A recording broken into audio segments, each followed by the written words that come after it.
Hello everyone, and welcome to Dplyr in R, Getting Started. Now this is the first video in what's going to be a series of short lessons about how to use the Dplyr data manipulation library in R. So the Dplyr package is a library in R that provides a lot of useful functions for doing common data manipulation tasks.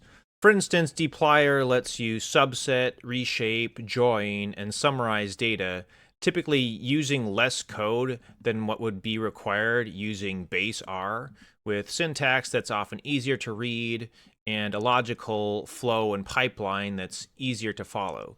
So everything that you can do in Dplyr, you could do in base R. It just can make things quite a bit easier, so it's a good package to learn about. Now, Dplyr is a part of what's called the R tidyverse, which is an ecosystem of several different convenience libraries that all work together and represent data in common formats. So to load in the Dplyr library, you can either install and load it as a standalone package, or you can load in the entire tidyverse, which includes ggplot2, which is a common plotting package for making nice graphics in R. It also includes stringr for some string manipulations. It includes readr, which includes functions for importing data, and it also includes tibble, which extends the basic data frame objects in R with some extra functionality. So if you're running R locally and you don't have Dplyr yet, you can install it running this command, install.packages, and then pass in the quoted string Dplyr as the argument. And that will allow you to connect to CRAN and download the package. Once you have it installed, you can just load it in by calling library Dplyr. If you want to load in the entire tidyverse, you can just use library tidyverse instead. Of course, you'd need to install the tidyverse first if you wanted to do that. So you can see we've loaded in Dplyr, and when we loaded in the whole tidyverse, you can see some of the packages that brings in.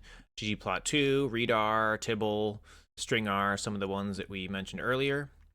Once you've loaded Dplyr, you gain access to the glimpse function, which is similar to the str or structure function in base R. So we'll just show how to do that. You type glimpse, and then you pass in the dataset. We'll use empty cars in this case. We'll also run stir on it so that we can compare how the two stack up. Glimpse is basically just a nicer formatted version of str.